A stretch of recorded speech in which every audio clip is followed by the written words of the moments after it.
En esta ocasión, para continuar con el tema de enfermedades de transmisión sexual, el equipo 2, formado por Buendía Millán Hugo, Perdomo Gutiérrez Rosalía Saraí y Vergara Delgadillo Tania Lisbeth, les presentará el tema de Mycoplasma hominis y VIH-Sida. Vamos a iniciar con el tema de Mycoplasma genital. Comenzaremos por la definición. Es una infección asociada a uretritis no gonocócica en hombres y a cervicitis en mujeres, causante de enfermedad inflamatoria pélvica e infertilidad tubárica en mujeres. Vamos a iniciar con epidemiología. Mycoplasma genital es una bacteria de la familia Mycoplasmacetae, clase Mollicutes. Está ampliamente distribuida en los seres humanos, así como en mamíferos, aves, reptiles, aves, otros vertebrados e incluso plantas. Se dice que está presente en alrededor del 1% de la población en general, sobre todo de personas de 16 a 44 años, y está asociada a infección con VIH. Es una bacteria que carece de pared celular rígida, mide 300 nanómetros y su genoma tiene un tamaño de 580.000 kilobases. Se presenta en personas con relaciones sexuales, sobre todo en personas que tienen relaciones bisexuales. Bueno, ahora vamos a ver su patogénesis. Esta bacteria va a comenzar con la colonización a nivel del epitelio urogenital. Posteriormente va a seguir una etapa de multiplicación activa y luego de inflamación. Esta inflamación es precisamente lo que va a ocasionar la aparición de síntomas y signos. ¿Cuáles son estos síntomas y signos? Bueno, estos se van a ver como cervicitis, que con frecuencia suele ser asintomática. La mayor parte puede presentar flujo vaginal, prurito vaginal, disuria, malestar pélvico, incluso sangrado irregular, especialmente después de mantener relaciones sexuales. También puede haber dolor en las mismas relaciones. Otra manera de presentarse es la enfermedad inflamatoria pélvica, donde ustedes saben que las principales características son el dolor abdominal, el dolor pélvico, secreción o flujo vaginal, fiebre y la sensibilidad cervical. En los hombres, como habíamos visto, se presenta como uretritis. Dentro de los síntomas está la disuria, el prurito uretral, incluso exudado mucopurulento de manera uretral. Los micoplasmas pueden interactuar con muchos componentes del sistema inmune, induciendo la activación de macrófagos y la producción de citocinas. Esto está relacionado incluso a la infección con VIH.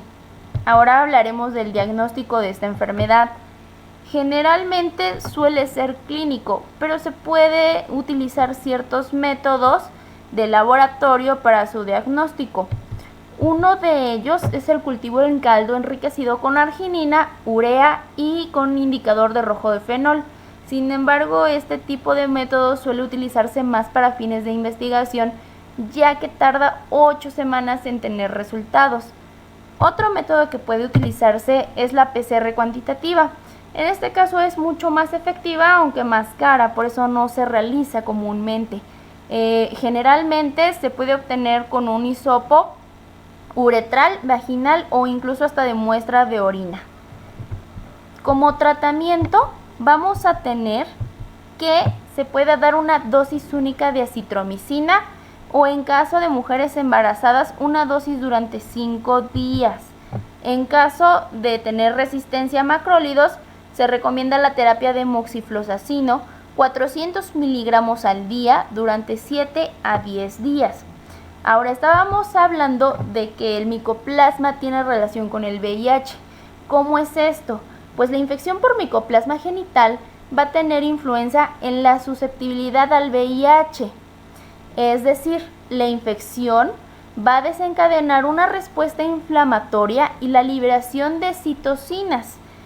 Si uno se expone al VIH, esto va a incrementar la susceptibilidad de la infección real por VIH.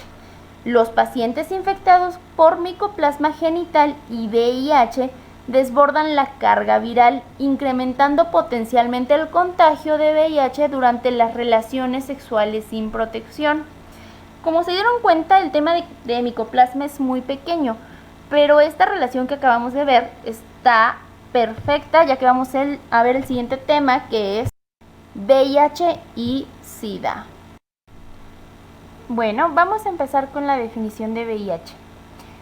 Es una infección causada por el virus de la inmunodeficiencia humana, cuyo blanco principal es el sistema inmune, al cual deteriora de forma gradual e irreversible, y cuya expresión clínica final es el síndrome de inmunodeficiencia adquirida, mejor conocida como SIDA. Como epidemiología, vamos a tener que en diciembre de 2005 vivían en el mundo 4.3 millones de personas infectadas por VIH, de los cuales 17.5 millones eran mujeres y 2.3 millones niños. En México se estima que en la actualidad existen más de 225,000 personas de todas las edades que viven con VIH. En este caso, 77% son hombres y 23% son mujeres.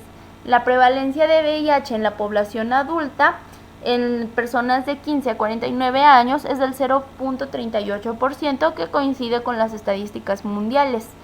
México ocupa el segundo lugar en América Latina en cuanto a número de infecciones, después de Brasil, que es el país que tiene mayor infección con respecto a VIH. Ahora, vamos a hablar acerca de la taxonomía del virus de VIH. Como ustedes saben, es un virus de ARN, perteneciente a la familia de los Retroviridae, de la subfamilia Lenteviridae. Generalmente hay muchos tipos de virus de VIH, pero dos son los principales. VIH-1, responsable de la mayoría de los casos, de los cuales se reportan tres grupos: el grupo M, el grupo N y el grupo O. Y VIH-2, que presenta mayor homología evolutiva con el virus en simios. Este es el que se describió mayormente en África. Con respecto a la estructura viral, vamos a tener que es una partícula esférica que contiene ARN más una transcriptasa reversa, es decir, la que codifica en el gen PUL, y se transforma gracias a esta el ARN en ADN en el citoplasma de la célula, haciendo así una integración al genoma del huésped. Ahora, tiene una cápsula externa o nucleoide, o también conocida como core. Aquí les voy a poner la imagen. Este mismo core se expresa la proteína P24. Dentro de esta misma, o alrededor más bien de esta misma, va a tener algo que se llama cápside icosaédrica. Y aquí se va a expresar la proteína P18. Alrededor va a haber una membrana externa que está compuesta también con proteínas de superficie, que son la GP41 y la GP120. Hay que poner atención en estas proteínas porque son las que más adelante estarán involucradas en su fisiopatología. Ahora, con respecto a la transmisión, vamos a tener tres tipos de transmisiones: sexual, parenteral, vertical o perinatal. Dentro de la sexual vamos a tener que se habla de las relaciones sexuales sin protección. En este caso, el coito anal receptivo es el que presenta mayor riesgo, seguido del sexo oral receptivo y el sexo vaginal receptivo. También el hecho de presentar otras enfermedades de transmisión sexual, por ejemplo, enfermedades que causen úlceras, nos va a hacer más propensos a la adquisición de este virus. El hecho de tener una carga viral elevada en pacientes que ya estén contagiados. El coito durante la menstruación también ocasiona mayor probabilidad de contagio, y la ausencia de circuncisión también aumenta la posibilidad de contagio. Dentro de la situación parenteral vamos a tener el uso compartido de jeringuillas o incluso el riesgo de exposición ocupacional. En este caso, muchas profesiones, como la de nosotros médicos, condicionan un mayor riesgo de infección. Dentro de la vertical o perinatal vamos a tener que se presenta durante el embarazo, sobre todo en el tercer trimestre de durante el parto o durante la lactancia materna. Generalmente se produce en el 20 al 30% de los casos sin tratamiento, es decir, una madre que esté infectada y que no reciba tratamiento tiene mayor probabilidad de infección respecto a su bebé. En personas que inician tratamiento, solo el 1% de los productos resulta contagiado. ¿Qué factores de riesgo vamos a tener? Bueno, como ya vimos la transmisión, generalmente estos se transforman también en factores de riesgo, es decir, puede haber 5 diferentes vías.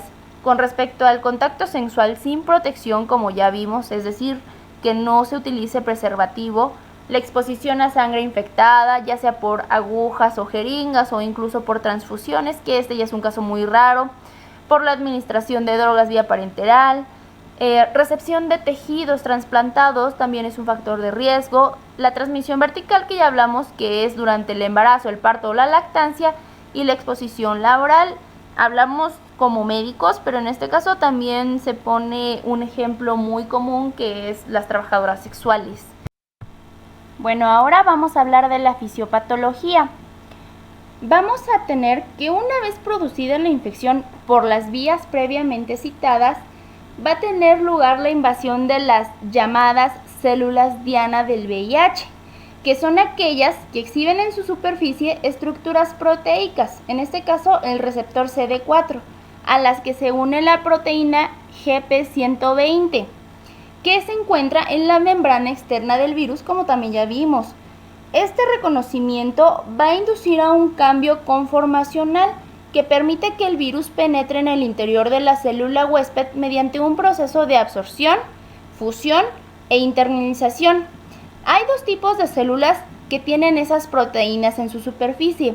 Uno son los linfocitos TCD4, en este caso como los linfocitos helper o de ayuda, y las células del sistema monocito macrofágico, monocitos, macrófagos y células derivadas como lo son las células dendríticas, las de Langerhans o las células Kupffer del hígado o la microglia en el sistema nervioso central. A su vez, vamos a tener que para que el VIH pueda fusionarse y penetrar en la célula huésped, se va a ver la necesidad de tener cofactores o correceptores. En este caso, los CCR5 que se encuentran en los monocitos y en los macrófagos, o los CXCR4 que se encuentran en los linfocitos TCD4. Todos estos definen el tropismo viral. Ahora les puse una imagen que habla completamente de la fisiopatología de esta enfermedad. Vamos a tener que el VIH, primero que nada, se va a adherir a las células T del huésped y va a penetrar a través de ellas de los receptores de CD4 y las quimiosinas. Después de la adhesión, el RNA y las varias enzimas que se encuentran codificadas por el VIH se liberan dentro de la célula huésped. Para que el virus se replique, la transcriptasa reversa, que es una polimerasa dependiente del RNA, debe de copiar al RNA del virus del VIH para producir DNA proviral. Este mecanismo de copiado es susceptible de errores que producen mutaciones frecuentes y que en consecuencia va a producir nuevos genotipos de VIH. Estas mutaciones facilitan la generación de virus resistentes al control del sistema inmunitario del huésped y también algunos antirretrovirales. Ahora, el DNA proviral ingresa en el núcleo de las células huésped y se integra en el DNA del huésped mediante un proceso en el que participa la integrasa, otra enzima perteneciente al virus del VIH. Durante cada división celular, el DNA proviral integrado se duplica junto con el DNA del huésped y a continuación el DNA proviral del VIH puede transcribirse a RNA y traducir a sus proteínas, como lo son las glucoproteínas 41 y las 120 que están alrededor de la envoltura del virus. Estas proteínas se ensamblan en viriones del virus de VIH en la membrana interna de la célula del huésped, como estamos viendo en la imagen, y brotan a la superficie celular dentro de una envoltura de la membrana celular humana que va a estar modificada. Cada célula del huésped puede producir miles de viriones. Después de la gemación, la proteasa, que es otra enzima del virus, esciende las proteínas virales lo que convierte al virión inmaduro en un virión infeccioso maduro para de nuevo volver a repetir el ciclo. Los linfocitos CD4 infectados producen más del 98% de los viriones presentes en el plasma. La replicación intensa del virus de inmunodeficiencia humana y la frecuencia elevada de los errores de transcripción generados por la transcriptasa reversa van a generar muchas mutaciones. Como ya vimos, esto va a elevar la probabilidad de que desarrollen cepas resistentes. Ahora, las dos consecuencias principales de la infección por el virus de inmunodeficiencia son el daño al sistema inmunitario, específicamente el agotamiento de los linfocitos CD4 y a la activación inmunitaria. Los linfocitos CD4 van a participar en la inmunidad mediada por células y en menor medida la inmunidad humoral. La depresión de estos CD4 puede ser secundaria a 1. Los efectos citotóxicos directos de la replicación del virus de inmunodeficiencia, citotoxicidad mediada por células, lesión del timo que afecta la misma producción de los linfocitos. Estos linfocitos van a tener una semivida de alrededor de 2 días aproximadamente, lo cual es mucho menor a la de la vida que normalmente tienen los CD4 que no están infectados. La velocidad de destrucción de los linfocitos CD4 se correlaciona con las concentraciones plasmáticas del virus de VIH. Durante la infección inicial o durante la infección primaria o típica, los niveles del virus son máximos y el recuento de CD4 va a descender con rapidez. Normalmente el recuento normal es de alrededor de 750 microlitros y la inmunidad se altera muy poco si el recuento es mayor a 350 microlitros. Estos niveles hay que ponerles atención porque posteriormente nos van a ayudar tanto a su clasificación como al inicio del tratamiento. ¿Por qué? Porque si el recuento cae por debajo de aproximadamente 200 microlitros, la pérdida de la inmunidad mediada por células permite que diversos patógenos oportunistas se reactiven de sus estados latentes y así se causa la enfermedad clínica del VIH. Ahora vamos a ver la clasificación. La CDC en 1987 estableció unos criterios de clasificación tanto de manera clínica como inmunológica. Vamos a ver primero la clínica. Se establece en categoría A, donde aquí se va a presentar la primoinfección clínica o lo que se conoce como síndrome retroviral agudo. También puede encontrarse en fase asintomática o puede haber linfadenopatía generalizada.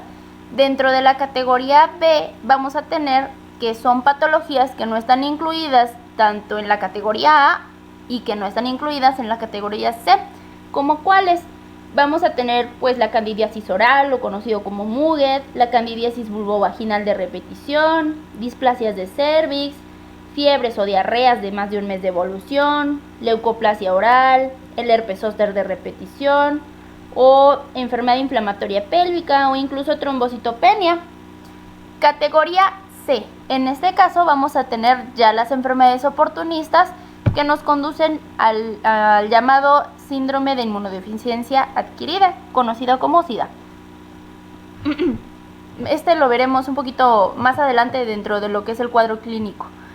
Una de las categorías va a ser la categoría inmunológica, donde vamos a tener la categoría 1, que va a ser un paciente con más o igual a 500 linfocitos TCD4 por microlitro o mayor al 28% del recuento linfocitario total. En la categoría 2 va a ser un paciente que va a tener entre 200 a 499 linfocitos TCD4 por microlitro o que va del 14 al 28% del recuento total linfocitario. En la categoría 3 va a ser un paciente con menos de 200 linfocitos TCD4 o inferior al 14% del recuento linfocitario total. Estas clasificaciones van a ser importantes porque en base a ello vamos a ver el tratamiento y también parte del cuadro clínico. Ahora sí, nos pasamos al cuadro clínico. Hablábamos de una primoinfección clínica o lo que se conoce como síndrome retroviral agudo. Esta generalmente se presenta 2 a 4 semanas posterior a la infección. No es un tiempo establecido, pero es un promedio, dentro de las cuales va a haber cefalea, fiebre, mialgias, las adenomegalias, que ya hablamos que van a estar generalizadas y persistentes, la mononucleosis, meningitis o mielopatías. También va a haber una etapa de infección crónica en la que el virus puede encontrarse antes latente. Esta etapa de infección crónica suele durar entre 7 a 10 años posterior a la infección. Puede haber en ella fiebre de un mes de evolución, pérdida de peso de más del 10% del peso corporal, infecciones oportunistas, que ya habíamos hablado que no se encuentran dentro de la categoría C, hablando de SIDA, síndrome diarreico, que es de más de un mes de duración, angiomatosis, candidiosis vaginal persistente, de más de un mes de involución también, candidiosis orofaringia o la displasia cervical severa o lo que ya se conoce como cáncer cervicouterino. Ahora sí, dentro de las infecciones oportunistas, o mejor dicho, manifestaciones de SIDA, que va a ser cuando los linfocitos TCD4 se encuentren a 200 células por microlitro, vamos a encontrar ciertas entidades como lo son la candidiasis esofágica, puede haber toxoplasmosis cerebral, se encuentra también el sarcoma de Kaposi, linfoma no Hodgkin, la critosporodiasis, candidiasis esofágica. Vamos a también tener la presencia de citomegalovirus, ya sea en la retina, en el hígado o en el vaso. Puede haber encefalopatía por VIH. También va a haber herpes simples con úlceras mucocutáneas de más de un mes, bronquitis, neumonías, histoplasmosis, linfoma de Burkitt, infecciones por Mycobacterium, neumonías por Pneumocystis jirovecii, neumonías recurrentes de otros tipos de bacterias que generalmente son más de 2 episodios en un año, la leucoencefalopatía, bacteriemias recurrentes por salmonela o incluso el síndrome de desgaste por VIH. En la siguiente diapositiva les presento algunas de las imágenes de cómo se ven estas patologías.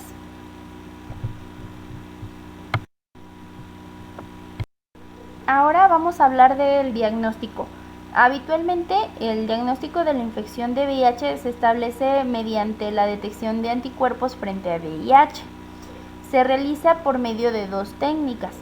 Uno va a ser ELISA y la otra es Western blot.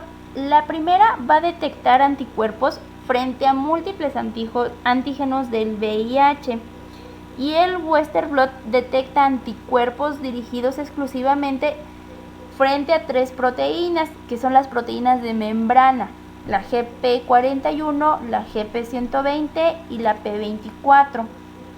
Ahora, vamos a tener aquí un algoritmo que les puse respecto al diagnóstico de la infección, pero por virus de VIH-1, que es el más común a nivel mundial.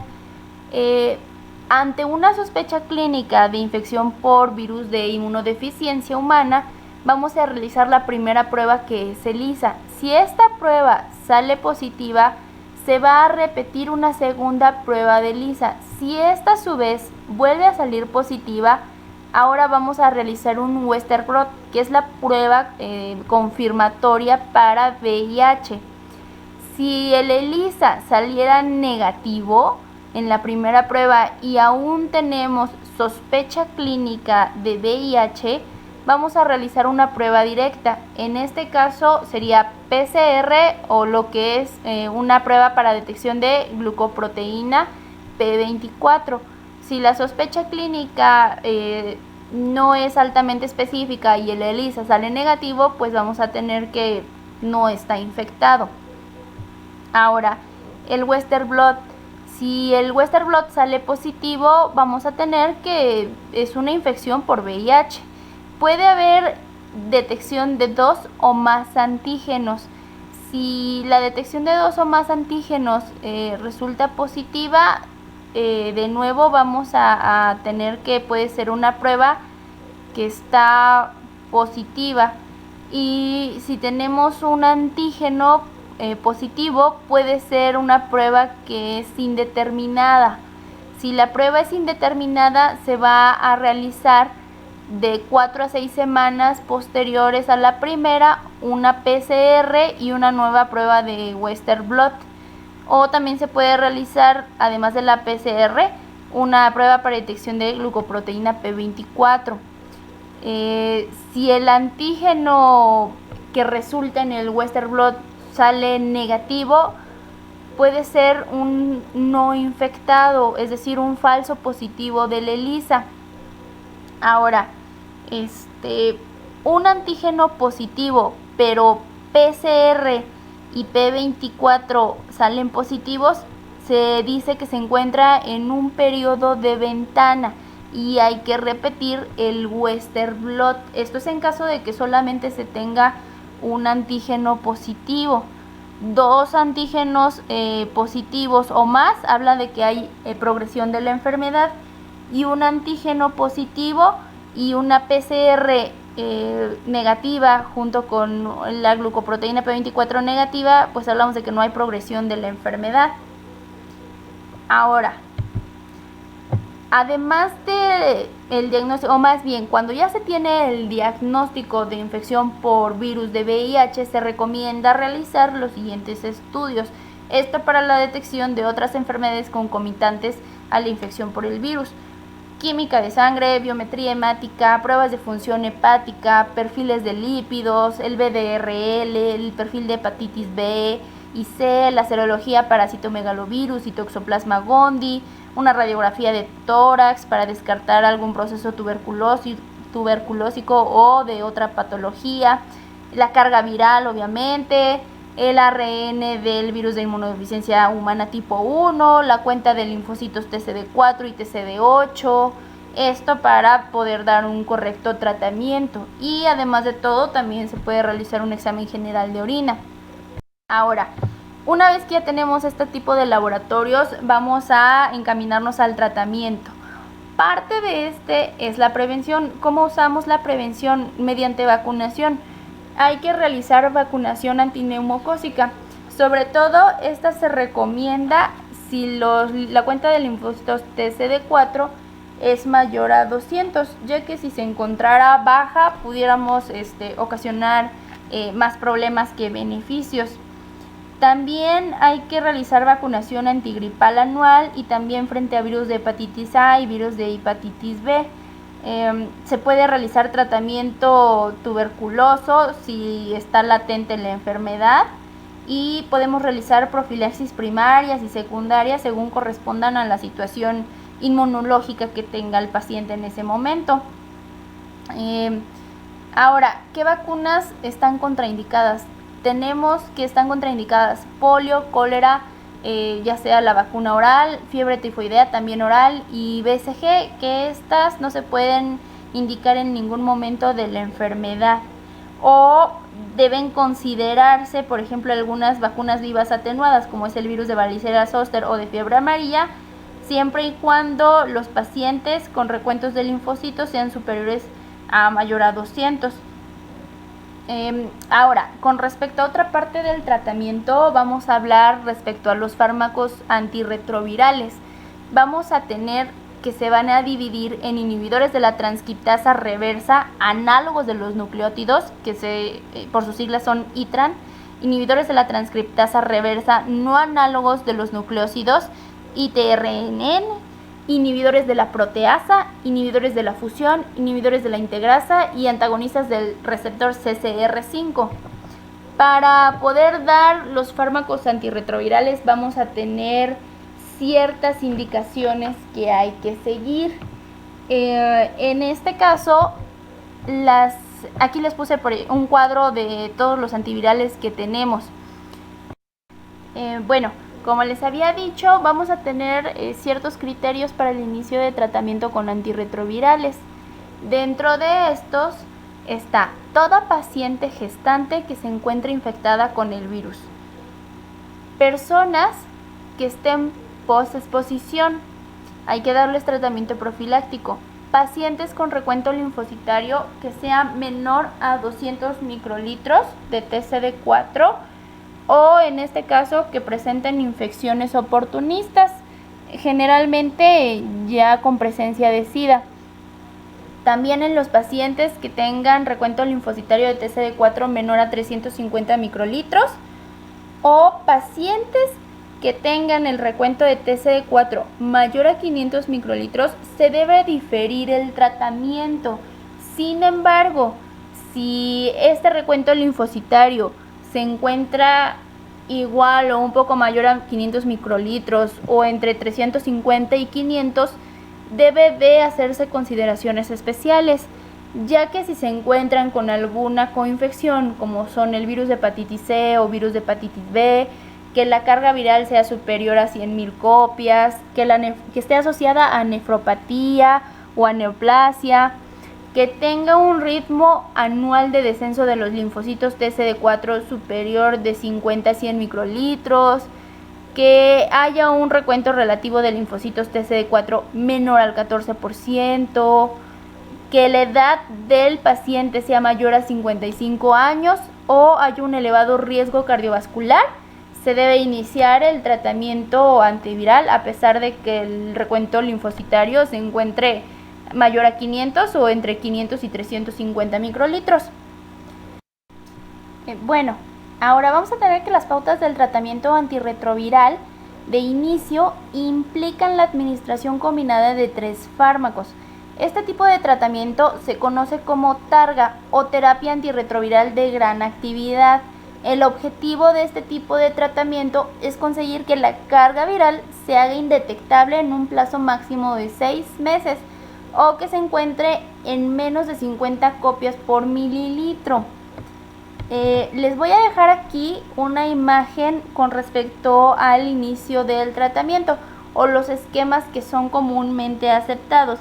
Generalmente vamos a tener que se acepta como inicio o de elección, primero que nada, 2 inhibidores de la transcriptasa inversa análogos de los nucleósidos y un inhibidor de la transcriptasa inversa no análogo de los nucleósidos. Otra pauta son 2 inhibidores de la transcriptasa inversa análogos de los nucleósidos más un inhibidor de la proteasa. Y otra de las pautas es 2 inhibidores de la transcriptasa inversa análogos de los nucleósidos y un inhibidor de la integrasa. Aquí el mismo cuadro le va a poner, por ejemplo, en el primer esquema de tratamiento, que son 2 inhibidores de la transcriptasa inversa más un inhibidor de la transcriptasa inversa no análogo, como ejemplo al tenofovir más lo que es el emtricitabina. Estos 2 fármacos son generalmente los principales de elección y también les va a poner un esquema alternativo. En este caso vamos a tener el abacavir junto con la lamivudina o la acidebudina más el litonavir. Y así les empieza a presentar diferentes esquemas. Ahora, así como se inició un tratamiento, también puede haber una falla terapéutica en el mismo. Este concepto de falla terapéutica se debe aplicar a 3 escenarios. 1, el virológico, 2, el inmunológico o el clínico. La falla virológica se debe entender como la incapacidad de lograr o mantener la supresión de la replicación viral. Esto quiere decir que va a ser mayor a 50 copias por mililitro dependiendo del método que se utilice. La falla inmunológica se define como una incapacidad para mantener o incrementar el nivel de células CD4 a pesar de lograr la supresión virológica. Y la falla clínica o progresión se define como la aparición de enfermedades relacionadas con la supresión inmunológica. Es decir, ya hablamos de la clasificación de tipo C, en este caso, pues lo que se conoce como SIDA. El manejo de pacientes con fallas múltiples antirretrovirales es compleja, por lo que la asesoría de expertos es fundamental. De aquí que tengamos que, en cuanto a un paciente veamos que tiene algún tipo de falla terapéutica, se debe mandar a siguiente nivel. Un diseño de un nuevo esquema debe identificar al menos 2 o idealmente 3 agentes completamente activos, como ya lo vimos anteriormente. Suspender o interrumpir brevemente la terapia en un paciente con viremia puede conducir a un incremento rápido en lo que es el ARN viral, la disminución del linfocito CD4 y como tal el incremento en el riesgo de la progresión clínica de esta enfermedad. Y no existe un consenso sobre la conducta a seguir en pacientes con supresión virológica sostenida y falla inmunológica. Todos estos pacientes siempre van a ser evaluados de manera individual. Bueno, esto ha sido prácticamente todo el tema de VIH. Con respecto a las complicaciones, una y las más importantes, pues es la muerte respecto a todas las implicaciones que tienen estas enfermedades oportunistas que atacan al paciente con el virus de VIH. Les voy a dejar unos pequeños datos perturbadoramente asquerosos que de todas maneras van a leer. Dependiendo del papel que uses, el excremento puede traspasar hasta 10 capas de papel. Así que chicos, a lavarse bien las manos. Ahora, las máquinas de hielo de los restaurantes casi nunca se limpian. De hecho, tienen una gran parte llamada guardador de baba. Si la vieras, nunca más pedirías hielo. Un estudio de la Universidad de Arizona dice que casi todos los tazones de las oficinas que pasan por el baño, ya sea para guardarse o lavarse, quedan con materia fecal que está en el aire. Así que yo no les recomendaría que lavaran sus cubiertos en el baño del hospital. Suelen estar peor. Gracias chicos, eso es todo.